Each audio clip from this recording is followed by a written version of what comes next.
ஈரோடு நந்தாஸ் வீலாக்ல இன்னைக்கு நான் பார்க்க போறது வந்து பாத்தீங்கன்னா ஆடு வளர்ப்பு முறை பற்றி. இப்போ இளைஞர்கள்லாம் ரொம்ப ஆவலா இருக்காங்க, விவசாயத்தை நோக்கி வராங்க, கால்நடைகள் வளர்ப்பு வந்து மிகப்பெரிய ஒரு முக்கியத்துவம் கொடுக்குறாங்க.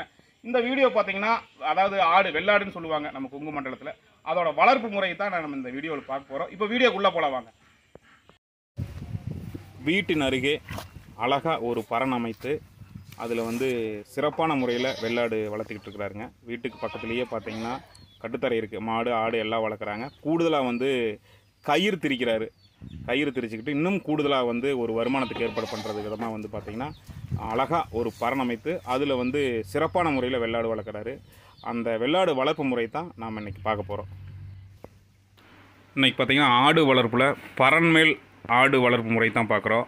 ஆட்டுக்கு என்ன விகிதத்தில் உணவு கொடுக்கணும், பரண் அமைக்கிறதுக்கு எவ்வளோ செலவாகும், எவ்வளோ எடை வந்ததுக்கப்புறம் விற்கலாம், இன்றைக்கி இந்த மார்க்கெட் ரேட் என்ன அப்படிங்கிறத வந்து விவசாயி திரு வாசு அவர்களிடம் நேரடியான ஒரு நேர்காணல். இந்த வீடியோ முழுசும் பாருங்கள். ஆடு வளர்க்கலான்னு இருக்கிறவங்களுக்கு இந்த வீடியோ பயனுள்ளதாக இருக்கும். வீடியோ பார்க்கும்போது ஆடு வளர்ப்பு எப்படிங்கிறத ஒரு நாலேஜாக அந்த வீடியோவில் நம்ம பார்த்து தெரிஞ்சுக்கலாம். இப்போ வீடியோக்குள்ளே போல வாங்க. வணக்கங்க, என் பேர் வாசு. நான் பார்த்தீங்கன்னா இப்போ பரண்மேல் வெள்ளாடு வளர்ப்பு பண்ணிகிட்டு இருக்கிறேங்க. முதலெல்லாம் முன்னோர்கள் பார்த்திங்கன்னா இந்த மாதிரி ஆடுகள்லாம் வந்து தரையில் கட்டி இந்த மாதிரி வளர்த்திக்கிட்டு இருந்தாங்க. இப்போ நம்ம இளைஞர்கள்லாம் பார்த்திங்கன்னா இந்த மாதிரி பரண் அடித்து மேலே விட்டு வளர்த்திக்கிட்டு இருக்கிறோம். இந்த பரண் அடித்து வளர்த்துக்கிறதுல என்ன ஒரு அட்வான்டேஜ்னு பார்த்திங்கன்னா அதனுடைய வெள்ளாட்டு புழக்க, அதனுடைய யூரின் சிறுநீர் எல்லாமே பார்த்திங்கன்னா மேலே தங்கி இருக்காமல் எல்லாமே கீழே விழுந்துடும். கீழே விழுங்கும்போது பார்த்திங்கன்னா அங்கே மேலே எதுவுமே அந்த அது படுக்கிற இடம்பெல்லாம் பார்த்திங்கன்னா சுத்தமாகவும் இருக்கும். வேறு எந்த கழிவும் இல்லாமல் சுத்தமாக படுக்கிறனால வெள்ளாட்டில் எந்த ஒரு பேன் தொல்லை இந்த மாதிரி தொல்லைகள்லாம் இல்லாமல் வெள்ளாடு வந்து ஆரோக்கியமாக இருக்குங்க. என்ன தீனி கொடுக்குறீங்க? பச்சை தீனி இல்லாமல்? பச்சை தீனி இல்லாமல் பார்த்திங்கன்னா நம்ம வந்து ஈவினிங் வந்தீங்கன்னா மக்காச்சோளம் வைக்கிறேங்க.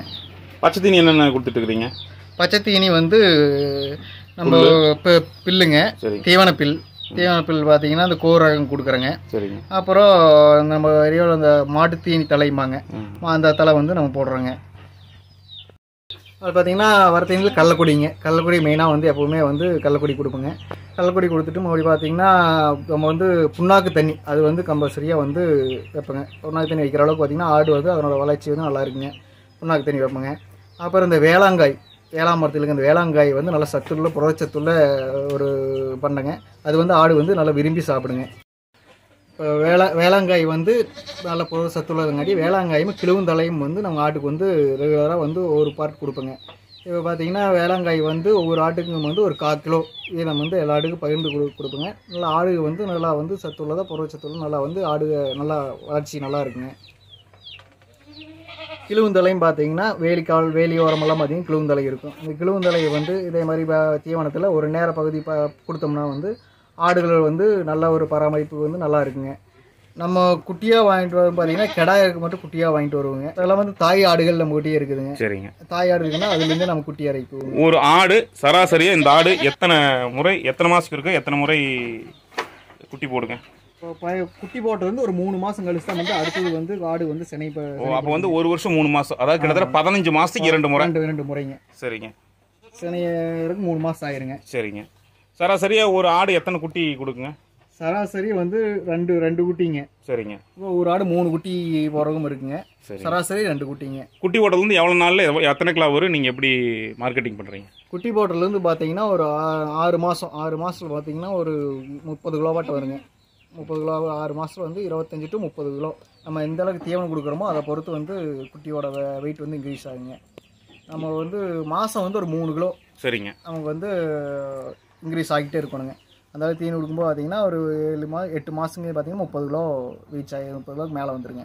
நீங்கள் கிலோ கணக்கில் மார்க்கெட்டிங் பண்ணுறீங்களா இல்லை ஆடு அப்படி வந்து வாங்கிட்டு போயிடுவாங்களா? நான் வந்து கிலோ கணக்கில் தான் பண்ணுறேங்க. இப்போ கிலோ நீங்கள் ஒரு சராசரியாக ஒரு எத்தனை கிலோ வரையில் விற்பனை கொண்டாடுறீங்க? நான் வந்து 30 கிலோவுக்கு மேலே கிடா குட்டிகள் 30 கிலோவுக்கு மேலே வரையில் வந்து விற்பனை கொண்டாந்துருவோங்க. ஒரு கிலோ நீங்கள் உங்கள்கிட்ட இருந்து என்ன ரேட்டுக்கு வாங்குறாங்க? ஒரு கிலோ 400 ரூபாய்ங்க. ஒரு கிலோ நம்ம 400 ரூபாய். நீங்களே மிஷின் வச்சுருக்கீங்க, எடை போட்டு கொடுத்துருவீங்க? எடை போட்டு கொடுத்துருவோங்க. சரிங்க. இப்போ இந்த ஷெட்டு வந்து எத்தனை ஸ்கொயர் ஃபீட் வருதுங்க? எத்தனை வருது அடி? இது 20 அடி நீளங்க. 20 அடி நீளம். ஆமாங்க. கிழக்கு மேற்கு. கிழக்கு மேற்கு. தெற்கு வடக்குங்க? தெற்கு வடக்கு 12 அடி அகலங்க. 12 அடி அகலம். ஆமாங்க. சரிங்க. இது அமைக்கிறதுக்கு செட்டு அமைக்கிறதுக்கு எவ்வளோ வந்ததுங்க செலவு? இந்த செட்டு அமைக்கிறதுக்கு பார்த்தீங்கன்னா செட்டு மேய்ஞ்சு இந்த பரண அடிக்கிறதுக்கு மொத்தமாக ஒரு 60,000 வந்ததுங்க. 60,000 வந்தது. ஆமாங்க. இந்த இப்போ நான் இது வந்து செட்டு 2 பிரித்து வச்சுருக்கீங்க இல்லையா? 2 பார்ட்டாக பிரிச்சுக்கிறேங்க. ஒரு செட்டுக்கு எத்தனை ஆடு வளர்க்கலாங்க? ஒரு செட்டுக்கு பார்த்தீங்கன்னா 10 வளர்க்கலாங்க. 20 ஆடுகள் வளர்க்கலாங்க. பார்த்தீங்கன்னா இந்த ஆடுகள்லாம் வந்து இப்போ பறந்து இருக்குங்க. இந்த மீதி ஆடுகள்லாம் மேய்ச்சலுக்கு போயிருக்குதுங்க. சரிங்க. இதெல்லாம் பார்த்தீங்கன்னா ரகம் இது போயர் ரகங்க. இந்த மாதிரி நாட்டாடு இந்த மாதிரி எல்லாமே கிராஸ் இருக்குதுங்க. இதுலேயும் ரகவாரியாக இருக்குதுங்க. இப்போ இது 20க்கு 12 முதல்ல வந்து 10க்கு 12 10க்கு 12 2 பார்ட்டாக பிரிச்சுக்கிறேங்க. சரிங்க. எதனால 2 பார்ட் பிரிச்சிருக்கீங்க? குட்டி ஆடுகள் தனியாக, குட்டிகள் தனியாகவும் ஆடுகள் தனியாகவும் பிரித்து வச்சுக்கிறேங்க. இதில் வந்து இந்த ஆட்டோட புழக்கையெல்லாம் அப்படி கீழே போயிருங்க. ஆட்டோட புழக்கை எல்லாமே கீழே போயிருங்க. யூரின் புழக்கை எல்லாமே கீழே போயிருங்க. சரிங்க. இப்போ இது பார்த்தீங்கன்னா ஒரு 6 மாதத்துக்கு ஒருக்காக தான் அந்த புழக்கை இதெல்லாம் வந்து க்ளீன் பண்ணுறதுனால அந்த யூரின்லேயே நனைஞ்சு கிடக்குன்னா அதனோட சத்துக்கள் வந்து அந்த புழக்கையிலேருந்து வர சத்துக்கள் வந்து ரொம்ப அதிகமாக இருக்குது. விவசாய நிலத்துக்கு வந்து ரொம்ப நல்லதுங்க. நம்ம தனியாக எடுத்து கூட்டி அந்தந்தானே போடுறது வந்து யூரினோட நலையாதுங்க. சரிங்க. இது பார்த்தீங்கன்னா 6 மாதத்துக்கு இருக்க அந்த யூரின் நலஞ்சு கிடக்கு. பார்த்தீங்கன்னா நீங்கள் அதில் 2 டன் குப்பை உரம் போடுற முன்னுங்க, இதில் 1 டன் போடுற முன்னுங்க. அந்த அளவுக்கு இப்போ டன் கணக்கில் தான் விற்கிறீங்களா? இல்லைங்க, நம்ம விவசாய நிலத்துக்கு பயன்படுத்திக்கிறோங்க. இந்த மாதிரி செட்டு போடுறதுனால பார்த்தீங்கன்னா வெய்ய காலத்துக்கு பிரச்சனை இல்லை, மழை காலத்துக்கும் வந்து அந்த ஈரப்பதங்கள் எதுவுமே வராமல் நம்ம ஆடுகளுக்கு வந்து ஒரு நல்ல ஒரு நோய் தாக்காமல் இருக்குங்க. அந்த பேன் தொந்தரவு அந்த தொந்தரவு எதுவுமே இருக்காதுங்க. இதனால் வந்து நமக்கு வந்து ஆடுகளோட வளர்ச்சி வந்து பாதிக்காதுங்க. இப்போ பார்த்தீங்கன்னா விவசாயம் சார்ந்த பின்னணிகள் நம்ம இருக்கிறனால நம்ம வந்து ஒரு தொழிலில் வந்து அது கூட அட்டாச்சாக ஒரு கூடுதலாக ஒரு தொழில் நமக்கு வேணுங்கிற பட்சத்தில் வந்து பார்த்திங்கன்னா இது ஒரு தொழிலை எடுத்து பண்ணும்போது வந்து நமக்கு சராசரியாக ஒரு வருமானம் வந்து கண்டிப்பாக கிடைக்குங்க.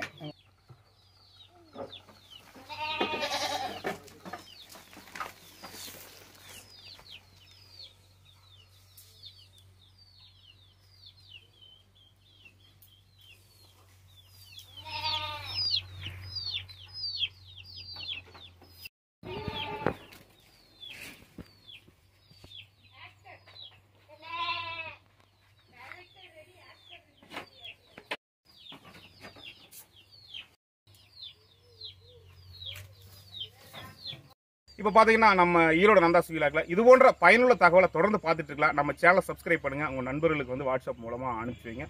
மீண்டும் நல்லதொரு சந்திப்பில் உங்களை சந்திக்கிறேன். நன்றி, வணக்கம்.